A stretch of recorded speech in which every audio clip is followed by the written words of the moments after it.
तो आदाब, नमस्कार, गुड इवनिंग, सत श्री अकाल। एक बार फिर आप तमाम लोगों का स्वागत है क्राइम तक की कहानी के इस एपिसोड में। उम्मीद है पूरी फैमिली अच्छी होगी। आप मुझे याद है इसी क्राइम तक के एपिसोड में एक कहानी सुनाई थी मैंने आपको काफ़ी पहले। एक भारतीय जासूस, रॉ का एजेंट, जो पाकिस्तान जाता है, पाकिस्तान में शादी करता है और फिर भारत के लिए काफ़ी अहम जानकारी पाकिस्तान से भेजता है, अपनी जान को ख़तरे में डालकर। रविंदर कौशिक नाम था उस जासूस का, और उसकी जाबाजी और रविंदर कौशिक की इस जासूसी के लिए काफ़ी सराहा गया। उस वक्त की प्राइम मिनिस्टर इंदिरा गांधी तक ने तारीफ़ की थी। रॉ का नाम ऊंचा किया तो एक कहानी वो थी। इसी रॉ की जो अपनी खुफिया एजेंसी है, इस कहानी का एक दूसरा पहलू है जो मैं आज आपको सुनाने जा रहा हूँ। और ये रॉ के लिए एक तरह से काला अध्याय भी है, धब्बा भी था। और दूसरा, जिस तरीके से अपने ही घर में छुपे एक भेदिए को पकड़ना था, उसको पकड़ने में एक नाकामी जो थी, वो भी इस कहानी के ज़रिए पता चलती है। तो एक रविंदर कौशिक जाबाज जासूस रॉ का, और एक दूसरा जासूस इसी रॉ से जुड़ा हुआ जो डबल एजेंट था। मतलब काम रॉ के लिए भी करता था, लेकिन साथ साथ वो अमेरिकी खुफिया एजेंसी CIA के लिए भी काम करता था। मतलब वो दो देशों के लिए जासूसी कर रहा था, और ये सब कुछ पैसे के लिए था। वो रविंदर कौशिक और इस धोखेबाज और एक तरह से देशद्रोही बल्कि कहें, क्योंकि देश के ख़िलाफ़ जाकर आप डबल एजेंट बना, अमेरिका की CIA के लिए भी जासूसी की, इसका नाम रविंदर सिंह। तो थोड़ा सा नाम मिलता है, लेकिन कर्म दोनों के बहुत अलग अलग है। ये कहानी है रॉ के एक ऐसे जासूस की जिसने हिंदुस्तान को धोखा दिया और डबल एजेंट के तौर पे काम किया। नाम रविंदर सिंह। रविंदर सिंह इंडियन आर्मी में पहले था और तरक्की करते करते जनरल के पोस्ट तक पहुंचा। तो आर्मी में वो जनरल था, फिर उसने वॉलंटरी आर्मी छोड़ी और फिर रॉ के साथ जुड़ गया। 80 के दशक में रॉ में अलग अलग पदों पे काम किया और फिर आखिर में वो ज्वाइंट सेक्रेटरी बना, रॉ का संयुक्त सचिव।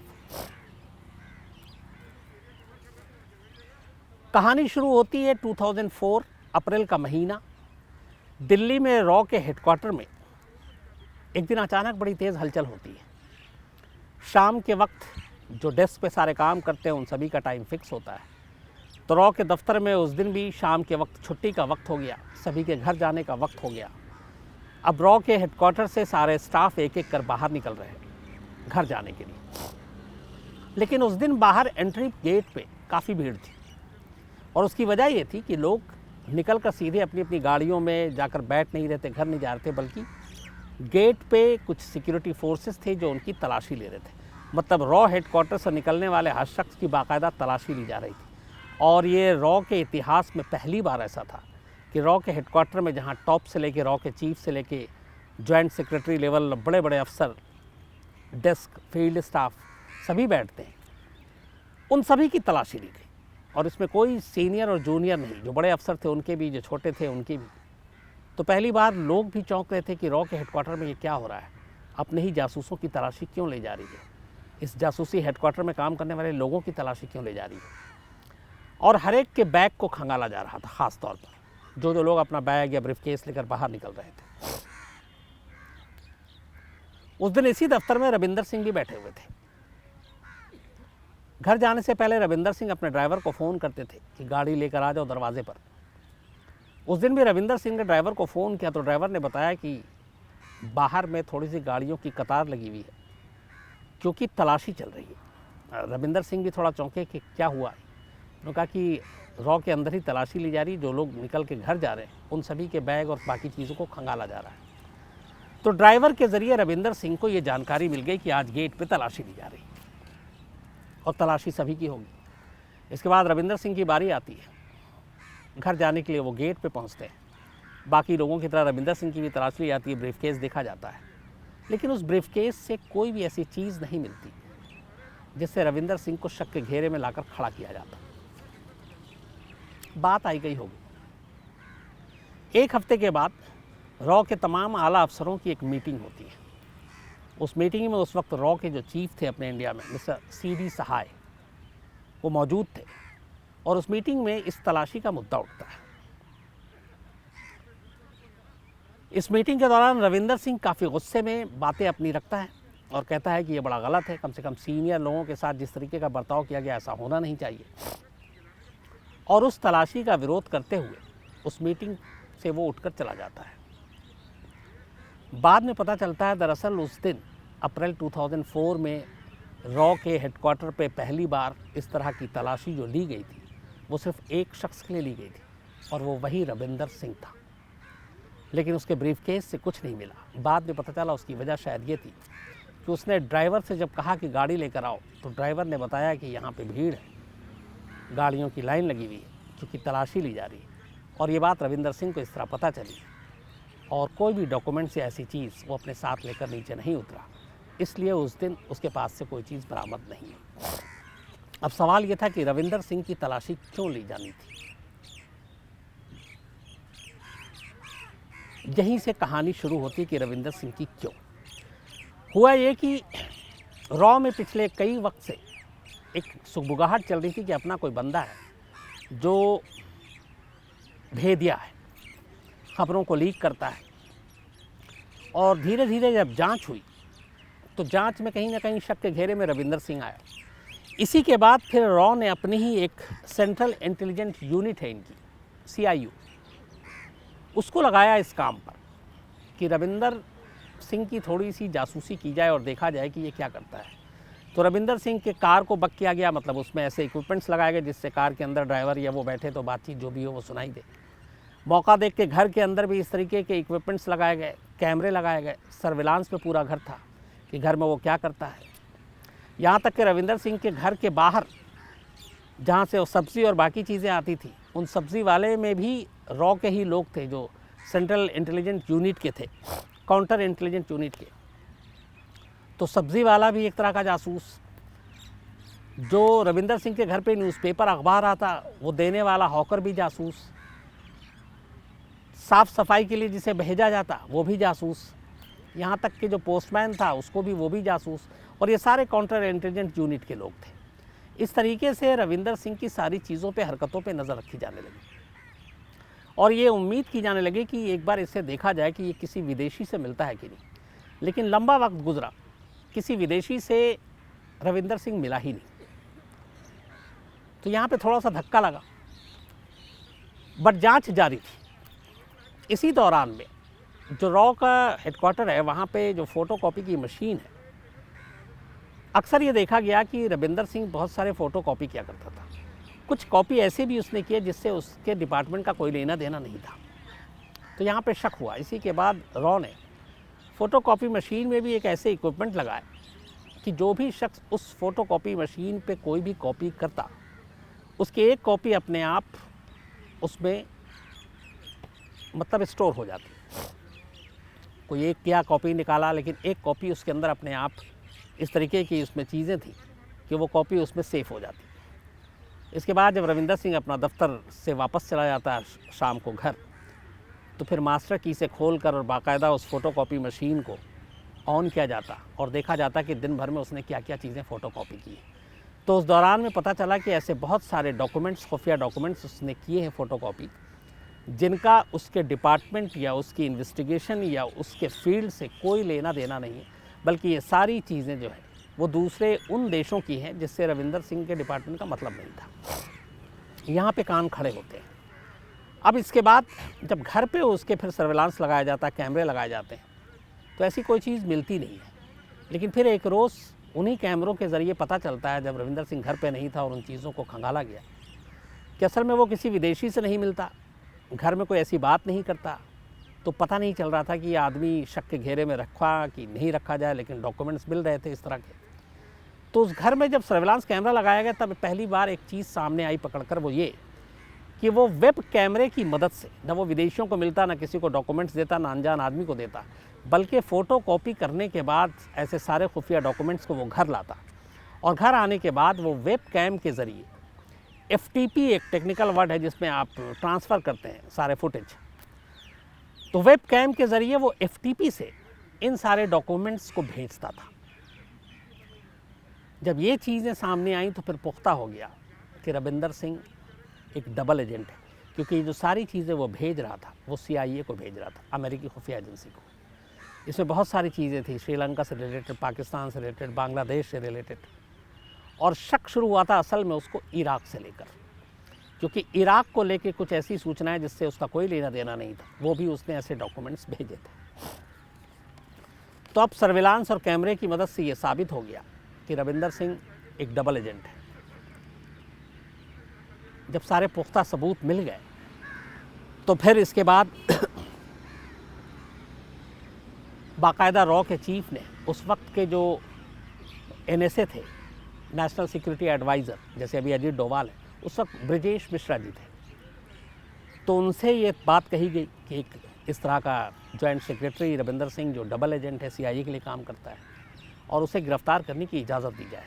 लेकिन कहते हैं कि गवर्नमेंट ने ये फैसला लेने में देरी कर दी, क्योंकि उसी वक्त मई में चुनाव था 2004 में, और ऐसा लगा कि अब इस तरह की बात आए कि रॉ में ही इस तरह के घुसपैठिए हैं, डबल एजेंट हैं, तो सरकार की किरकिरी होगी, बहुत सारी चीज़ें होंगी, इलेक्शन में मुद्दा बन सकता है। तो इसीलिए उस फैसले को चुनाव तक के लिए टाल दिया गया। इस बीच में हुआ यह कि रविंदर सिंह को शक हो गया कि उसकी निगरानी की जा रही है, और ये शक इसलिए हुआ कि उसने एक बार रॉ के अपने सीनियर अफसरों से कहा कि उसके घर की सफाई की जाए, क्योंकि उसे लगता है कि उसके घर में कुछ ऐसे बक्स या इक्विपमेंट्स हैं जिनके ज़रिए उसकी जासूसी कराई जा रही है। तो रॉ तक ये बात आला अफसरों तक पहुंची। 2 हफ्ते पहले, ये बात है मई की, अप्रैल एंड से पहले 2004 पता चल गया रविंदर सिंह को कि उसके ऊपर शक किया जा रहा और उसकी निगरानी की जा रही है, और काउंटर इंटेलिजेंट यूनिट उसकी मुखबिरी कर रही है। इसी के बाद जब उसे डाउट हुआ तब उसके घर के इर्द गिर्द और निगरानी बढ़ा दी गई, क्योंकि इधर NSA से उसकी गिरफ्तारी की इजाज़त मांगी गई थी, हालांकि वो मिली नहीं, लेकिन कभी भी मिल सकती थी, वो भाग ना जाए, तो उसके घर के बाहर निगरानी बढ़ी थी। 6 मई 2004 की रात को इसी तरह निगरानी हो रही थी दिल्ली में उसके घर के बाहर। शाम के बाद उस घर से रविंदर की वाइफ अपने एक रिलेटिव के साथ निकलती हैं, उनका नाम परमिंदर था, रविंदर की बीवी का, और ये अपने एक रिलेटिव के घर जाती है, लेकिन रविंदर सिंह नहीं निकलता, वो घर में ही था। उसके बाद रात होने से पहले रविंदर की वाइफ लौट आती है घर। अब निगरानी पूरे घर में अभी भी है। इसके बाद न घर से कोई बाहर आता है, न घर के कोई अंदर जाता है। रात ढलती है, सुबह हो जाती है। लेकिन सुबह हुई तो अजीब सी चीज़ ये हुई कि जो आम तौर पे सुबह का रूटीन था, वो उस दिन उस घर से गायब था। घर के अंदर कोई हलचल नहीं थी। हस्बैंड वाइफ में से कोई बाहर वॉक करने भी नहीं आए, न घर के अंदर लाइट बंद करने या ऐसी कोई हरकत हुई। तो जैसे ऐसे सुबह आगे बढ़ती रही तो बाहर खड़े हुए जो जासूस थे उन्हें शक हुआ कि घर के अंदर कोई हलचल नहीं है, माजरा क्या है। इसी के बाद सच्चाई पता लगाने के लिए घर के अंदर का इसी रॉ के एक काउंटर इंटेलिजेंस यूनिट के एक शख्स को पोस्टमैन बनाकर घर के अंदर भेजा गया घंटी बजाने के लिए कि देखे क्या हुआ। वो घंटी बजाता, घर से नौकर निकलता है। वो पूछते हैं कि कहाँ ये डाक है, तो नौकर बताता है कि साहब और मेम साहब दोनों पंजाब एक रिलेटिव के यहाँ शादी में चले गए। अब ये सुनते ही वहाँ खड़े हुए तमाम जासूसों की हवा ख़राब हो जाती है, इसलिए कि पूरी रात से वो निगरानी कर रहे हैं, पहरा दे रहे हैं। घर के अंदर से कोई नहीं गया, घर के बाहर कोई नहीं आया, और ये दोनों गायब। अब पता चल रहा है कि पंजाब चले गए हैं। बात ऊपरी अफसरों तक दी जाती है, वाकई दोनों घर से गायब थे, इन्हें ढूंढा जाता है, मिलते नहीं। अब इधर होता यह है कि ये दोनों घर के पिछले रास्ते से रात के अंधेरे में ही निकल जाते हैं, रविंदर सिंह और उसकी बीवी, और दोनों वहाँ से सड़क के रास्ते अपने एक रिश्तेदार के साथ यूपी होते हुए नेपाल बॉर्डर पहुँचते हैं। नेपाल बॉर्डर पहुँचने के बाद वहाँ से ये लोग पहले तो एक होटल में ठहरते हैं जो पहले ही से बुक था, और उसके बाद उस होटल से निकलने के बाद फिर ये दोनों जिस होटल में रुके वहाँ पे एक स्नेहा होटल था काठमांडू के बाहर, तो यहाँ से बॉर्डर क्रॉस करके नेपाल में दाखिल होते हैं, फिर स्नेहा होटल में रात गुजारते हैं। अगले दिन नेपाल के US एम्बेसी में, अमेरिकी दूतावास में एक CIA का एजेंट काम करता था जिसका नाम था डेविड वसाला। डेविड वसाला से मुलाकात होती है, क्योंकि डेविड वसाला ही रविंदर सिंह का हैंडलर था। इसके बाद डेविड वसाला अमेरिकन एम्बेसी की मदद से रविंदर सिंह और उसकी बीवी परविंदर, इन दोनों के नाम एक दूसरे नाम से पासपोर्ट बनाता है। जो नया नाम दिया गया रविंदर सिंह को, वो दिया गया राजपाल शर्मा, और उसकी वाइफ को दीपा शर्मा। इन दोनों के नाम पे यूएस का एक पासपोर्ट बनता है। पासपोर्ट बनाने के बाद यूएस का वीज़ा दिया जाता है, और 7 मई 2004 को, यानी 6 मई को ये लोग नेपाल पहुँचे, 7 मई को ही ये दोनों ऑस्ट्रियन एयरलाइंस की फ़्लाइट से काठमांडू से निकल जाते हैं और फिर अलग अलग होते हुए यूएस पहुंच जाते हैं। तो दिल्ली से निकले, काठमांडू पहुंचे, और काठमांडू से निकलकर यूएस पहुंच गए। अब यहाँ पे हड़कंप मच गया, क्योंकि रविंदर सिंह, जिसके खिलाफ सारे सबूत मिल गए थे, सरकार की तरफ से हरी झंडी नहीं मिली, इसलिए गिरफ्तार नहीं हो पाया और वो गायब हो गया। तो एक तो बड़ी रॉ की फजीहत ये हुई कि इतनी बड़ी निगरानी काउंटर इंटेलिजेंट यूनिट के तमाम लोग लगे हुए हैं घर में, चाहे वो पोस्टमैन हो, चाहे वो माली हो, चाहे वो सब्ज़ी वाला हो, सारे लोग घर की निगरानी कर रहे हैं, और उसके बावजूद रविंदर सिंह इस आसानी से निकल जाता है।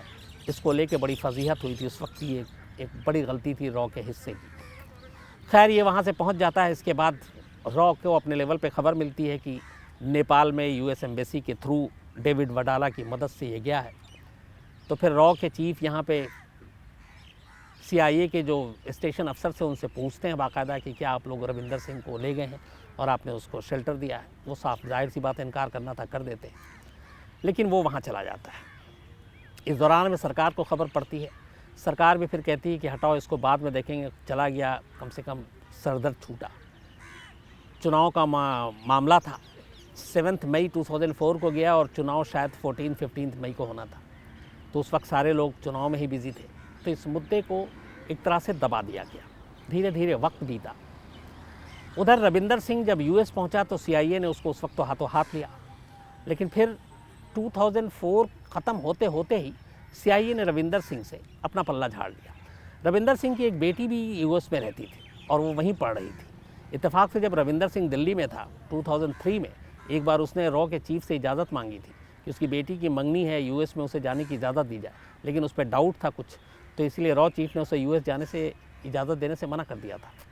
खैर, बाद में वो पहुंचा। 2004 जब तक CIA के वो काम का था तब तक ठीक था। अमेरिका पहुंचने के बाद CIA ने भी उससे 2004 के एंड में अपना हाथ खींच लिया। जो उसे पैसे देते थे वो पैसे देना बंद कर दिया, यहाँ तक कि उसको वहाँ पे एक शेल्टर देना और वो बाकी चीज़ें, उसमें भी अपना हाथ खींच लिया। छोटे मोटे काम करके रविंदर ने अपना गुजारा किया। उसके बाद उसकी कोई ख़बर नहीं आई। फिर उसकी ख़बर आती है 2016 में। 2016 में ख़बर आती है कि रविंदर वहाँ के एक मैरीलैंड इलाके में एक कार एक्सीडेंट में मारा गया और उसकी मौत हो गई। ये खबर रॉ तक भी पहुँचती है। तो 2004 से लेकर 2016 12 साल तक रविंदर अमेरिका में रहा, लेकिन कहते हैं कि CIA ने जब हाथ खींच लिया, क्योंकि वो किसी काम का नहीं था, उसके बाद वो बड़े बुरे दिनों में उसकी हालत गुजरी। पैसे की सख्त तंगी थी। एक CIA के एक एजेंट की कंपनी चलती थी, वहाँ भी वो काम करना चाहता था, लेकिन CIA के कहने पे वहाँ पे उसे काम नहीं मिला। तो पाई को मोहताज हो गया था एक तरह से, और बड़े बुरे दिनों में उसने आखिरी वक्त गुजारे। और 2016 में एक रोड एक्सीडेंट में उसकी मौत हो गई। हालांकि रोड एक्सीडेंट ही था या फिर CIA ने उसका कत्ल करवाया, ये मालूम नहीं था। अब सवाल ये था कि रविंदर सिंह को CIA ने फंसाया क्यों और कैसे। तो उसकी दो वजह थी। इस कहानी की शुरुआत होती है, जड़ में जो थी 1971। तब कहते हैं कि जब ईस्ट पाकिस्तान और उसको लेके और बांग्लादेश का जो सारा कुछ हुआ, तो अमेरिका थोड़ा सा, उस वक्त निक्सन सरकार थी, वो चाहती थी कि भारत सरकार में उसके अपने भेदिए हों जो पल पल की जानकारी दे। तो ऐसा हुआ नहीं, बहुत सारी चीज़ें उनको जानकारी मिली नहीं। लेकिन कहते हैं कि 1971 में इंदिरा गांधी जब प्रधानमंत्री थी तो उनके कैबिनेट में एक ऐसा मंत्री भी था जिसे कहा गया था कि वो CIA का एजेंट है, और बाकायदा इसको लेके बहुत उस वक्त बातें भी हुई थी। और वॉशिंगटन पोस्ट तक ने एक खबर छापी थी 89 में, और उसमें कहा था कि वो कौन कैबिनेट मिनिस्टर है जो इंदिरा गांधी की सरकार में है और CIA का एजेंट है। लेकिन ये था कि ये बातें उठी थी कि इंदिरा गांधी की सरकार में उस वक्त एक मंत्री ऐसा था जो CIA के लिए काम करता था, लेकिन कौन, इसका खुलासा कभी नहीं हो पाया। तो वहाँ से CIA घुसपैठ करना चाहती थी, लेकिन कामयाबी नहीं मिली, वक्त बीतता गया। इसी दौरान में 1998 में पोखरण में भारत ने एक परमाणु परीक्षण किया, और ये परीक्षण भी CIA के लिए एक बहुत बड़ी नाकामी थी। उसकी वजह ये थी कि CIA को इस भारत के परमाणु परीक्षण की भनक तक नहीं लगी, और भारत ने कर दिया। अगर अमेरिका को पता चल जाता तो शायद ये परीक्षण हो नहीं पाता, क्योंकि अमेरिका का दबाव आता, बहुत सारे आर्थिक सैंक्शन, पाबंदी, बहुत सारी चीज़ें होती। लेकिन CIA को इस परीक्षण की भनक तक नहीं लगी, तो ये भी CIA के लिए एक बहुत बड़ी नाकामी थी। और इसी के बाद CIA ने खोज शुरू की, और ये खोज ख़त्म हुई उसकी जाकर रविंदर सिंह पर। रविंदर सिंह जब पोस्टेड बाहर था तब हॉलैंड में, तब कहते हैं हनी ट्रैप के ज़रिए CIA ने रविंदर सिंह को फांसा था। हॉलैंड में ही एक CIA की महिला जासूस जिसने रविंदर सिंह को अपने जाल में फंसाया, और फिर धीरे धीरे इस तरह से फंसाया कि रविंदर सिंह इस जाल से निकल नहीं पाया। तो अब वही करना था जो CIA कहती, और फिर वो धीरे धीरे करता गया। अपने जूनियर, अपने बाकी साथियों से रविंदर सिंह इन्फॉर्मेशन निकालता, उन्हें कहते हैं पार्टियाँ देता बड़े बड़े होटलों में, घर पर, और उसके बाद इसी पार्टी के बहाने फिर उनसे इन्फॉर्मेशन इकट्ठी करता, और ये इन्फॉर्मेशन वो CIA तक पहुंचाता। तो वहाँ से उसने ये घेरा बनाया था, और कहते हैं कि काफ़ी पैसे मिले थे इसके लिए। लेकिन आखिर में हुआ ये कि जिस CIA ने पहले फंसाया, फिर देश के साथ गद्दारी करने के लिए मजबूर किया, वापस अमेरिका तक ले गया, लेकिन उसी CIA ने डंप कर दिया। क्योंकि जासूसी की दुनिया का ये काम ही ऐसे ही कि जब तक आप काम के हैं तब तक काम के हैं, जब तक नहीं हैं तब फिर आप बेकार हैं। हालांकि ये जासूसी नहीं, मुझे लगता है दुनिया के कई और भी पेशे हैं जिसमें शायद ये फार्मूला चलता है कि जब तक आप काम के हैं तभी तक काम के हैं, फिर आपको कोई पूछता नहीं है। तो इससे नसीहत और मैसेज ये मिलता है कि आप हमेशा अपने आप को इस लायक बना के रखें कि सामने वाले को आपकी ज़रूरत पड़े। जिस दिन उसे लगेगा कि आप उसके काम के नहीं हैं, आपको उठाकर फेंक देगा। तो सेम रविंदर सिंह के साथ भी हुआ, CIA ने डंप कर दिया, और आखिर में बड़ी खस्ता माली हालत के दौरान उसकी मौत हुई। भारत ने, रॉ ने कभी माफ़ नहीं किया, लेकिन 12 साल अमेरिका में रहने के दौरान भी रविंदर सिंह ने कभी उसे शायद गिल्टी फील नहीं हुई, क्योंकि कभी उसने माफ़ीनामा नहीं भेजा, न ये कहा कि वो यहाँ पर आकर अपने जुर्म को कबूल करना चाहता है। हाँ, जब वो यहाँ से भागा था तब उसी महीने 2004 में प्रेसिडेंट ऑफ इंडिया ने उसको सर्विस से बाहर कर दिया था और बर्खास्त कर दिया था, क्योंकि जब रॉ ने उसकी सारी चीज़ें लिखी थी। तो बल्कि 5 जून 2004 को रविंदर सिंह को सर्विस से बर्खास्त करने का ऑर्डर प्रेसिडेंट ऑफ इंडिया ने जारी किया था। तो ये थी उस रॉ जासूस की कहानी जो डबल एजेंट था, काम रॉ के लिए करता था लेकिन CIA के लिए भी काम करता था। और कहते हैं कि इसका इस्तेमाल सबसे ज़्यादा अमेरिका जो करना चाहता था रविंदर सिंह का, वो इराक के उन हथियारों के लिए जिन हथियारों के दम पर अमेरिका ने इराक पे हमला किया था। आपको याद होगा कि रासायनिक हथियार हैं और ये हैं, और सद्दाम हुसैन हमेशा इनकार करता रहा। तो उसका ये था कि इराक और भारत के रिश्ते अच्छे हैं, तो एक रॉ का कोई ऐसा बंदा जो ये बता सके, क्योंकि हो सकता है गुपचुप तरीके से सद्दाम हुसैन भारत को ये इन्फॉर्मेशन दे, भारतीय खुफिया एजेंसी को दे, तो उसके ज़रिए अमेरिका दुनिया को ये बता सके कि देखो हम गलत नहीं थे, क्योंकि इराक पे हमला करने के बाद भी कभी वो हथियार तो मिले नहीं। तो ये था कि शायद इनके ज़रिए कुछ ऐसी जानकारी मिल जाए जिससे दुनिया को ये कन्विंस किया जा सके कि हमने अटैक गलत नहीं किया था इराक पर। इसके इस्तेमाल के लिए रविंदर सिंह का काफ़ी इस्तेमाल हुआ था, और हालांकि वो कितना सक्सेसफुल रहा कितना नहीं ये कहा नहीं जा सकता, लेकिन सच्चाई तो ये है कि इराक के ख़िलाफ़ आज भी अमेरिका वो सबूत नहीं दे सका कि इराक के पास उस तरह के हथियार थे जिनको बेस बनाकर इराक पे हमला किया गया था और सद्दाम हुसैन का तख्ता पलट किया गया था। तो ये थी कहानी एक गद्दार जासूस की। इत्तेफाक की बात है कि एक रविंदर सिंह, एक हीरो, एक जाबाज की कहानी, जैसा मैंने शुरू में कहा आपको सुनाई, और एक ये गद्दार जिसने अपने ही देश के साथ गद्दारी की, धोखा दिया, डबल एजेंट के तौर पे काम किया। रॉ में ऐसे बहुत सारे किस्से, इसके ऊपर बहुत सारी किताबें लिखी गई, रॉ के ही अफसरों ने अलग अलग जो किताबें लिखी हैं बाकायदा उसमें रविंदर सिंह का पूरा जिक्र है। और एक चीज़ का मलाल ये है कि अगर उस वक्त की सरकार थोड़ा सा इलेक्शन को किनारे रखकर वक्त रहते फैसला कर लेती तो शायद रविंदर सिंह को भागने का मौका ना मिलता, और हो सकता है उसकी गिरफ्तारी के बाद बहुत सारे और खुलासे हो सकते थे, लेकिन अफसोस ऐसा हुआ नहीं। तो आज की कहानी में इतना ही। आपसे फिर मुलाकात होगी किसी नई कहानी के साथ, तब तक अपना ख्याल रखिएगा। Thank you very much.